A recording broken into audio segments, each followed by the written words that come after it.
Camera gear is so expensive, which means it's a big commitment to buy a new lens or camera body. And the problem is, once you start buying stuff, you just want more of it. It's so addicting. I'm currently in the market for a new telephoto lens, and after looking online, I realized it's gonna take me about a year or so to be able to save up to buy a new one. I then looked up renting camera equipment. I might be a little late to the game on this, and I'm not sure why I never really thought about doing this before, but it's so much cheaper, and I realized I can test out so many different types of lenses before I actually have to commit to buying one. So that's exactly what I did. I rented the Tamron 150 to 500mm from a company called Lenspin.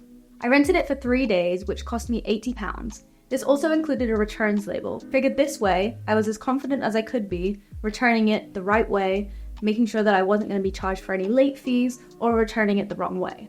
I ended up going on 3 shoots over the weekend, just to make the most out of it. So here's a little of what I got up to. First up, we went to find some deer. We're lucky enough to live in a place that has the forest really close by and the beach really nearby. We really get the best of both worlds. If I'm being completely honest, I was super scared to use the lens, only because I'm really clumsy and can't imagine the company would take too kindly to me breaking their gear. It was such a stunning morning. This road is Ben's route to work, and he usually spots deer on his way, which is how we knew where to go. This lens was really nice to use, especially in comparison to my old telephoto lens, which wouldn't focus for shit. I managed to spot a fair few deer that morning, which was pretty lucky.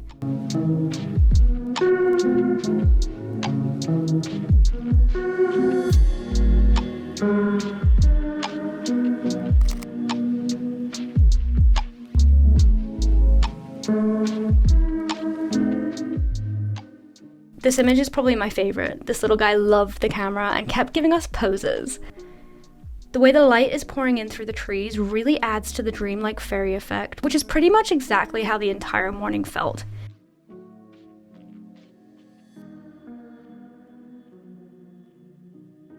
I really wanted to get a photo of a stag, but maybe another day.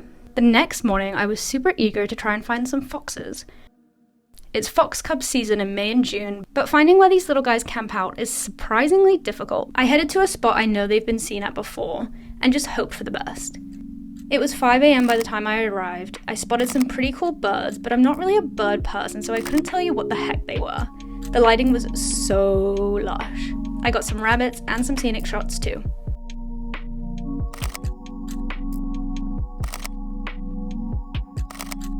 Mission unsuccessful. No foxies. Lots of rabbits though. I did bump into this guy walking towards me as I was walking back, and he was like all in like camouflage and had this like huge lens. He kind of like ignored me, like probably thought I was like some amateur person, which I kind of am. I'm amateur in the wildlife game, right? But your girl's trying. And then behind him was another guy that looked like way more normal. I was like, I was looking for foxes. And because he was like, oh, you're so early, like, 'cause I was walking home already and it's like 6.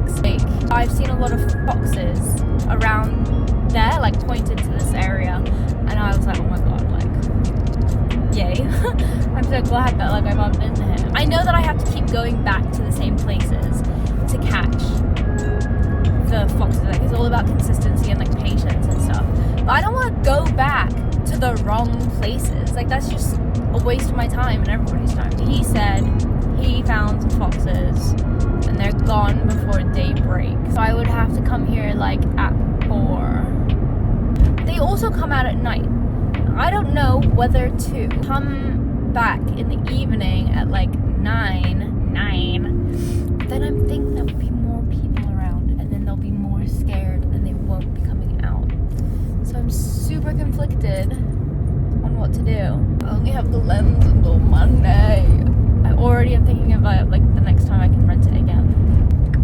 Anyway, we're on our way home now, so smell you later, and yeah, maybe see you tonight or tomorrow morning. So back we went to try again. I knew where they might be, which helped now. I'm a patient person, but I find it hard to sit still. So sitting here quietly was pretty difficult.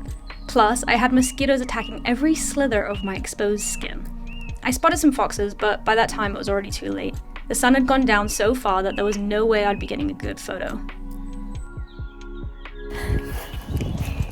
I saw 2 foxes, but they were so fast that there's no way I would couldn't take a photo of them.